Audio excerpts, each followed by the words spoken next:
So tell us your thoughts. I guess that's a sort of surprise result, would you say? To be very blunt, I think the performance was woeful, the result unacceptable, and despite that there's only 2 games left in the season, I expect a much higher level of commitment, to be honest. What went wrong?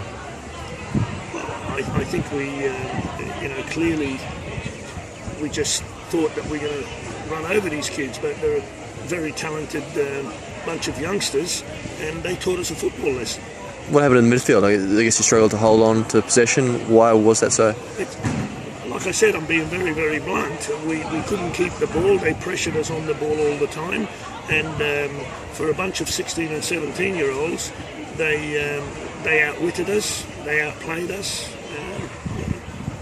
They were just smarter and better all over the park. How much of it is a mental thing, do you think? Look, we can make excuses for the results, but it was just unacceptable. And there are players in there who must have thought that this is going to be an easy game.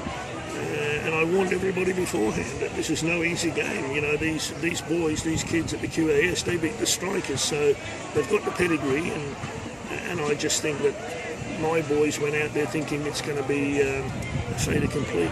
You got some pretty tough fixtures ahead. How do you bounce back from this? Oh, we got to look.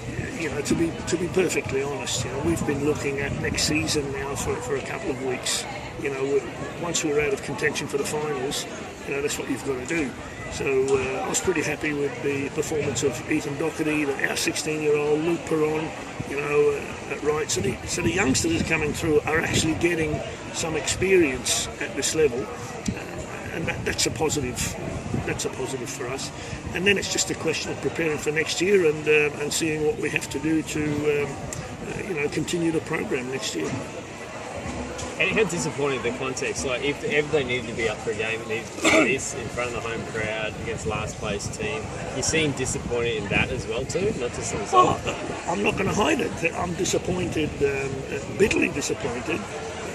To be quite honest, I'm embarrassed about it, and I've apologised to the crowd. But at the end of the day, once the players cross that white line, I always say when the team loses, it's me, down to me, and when the team wins, it's down to the players. But we all have to give 100% of the time.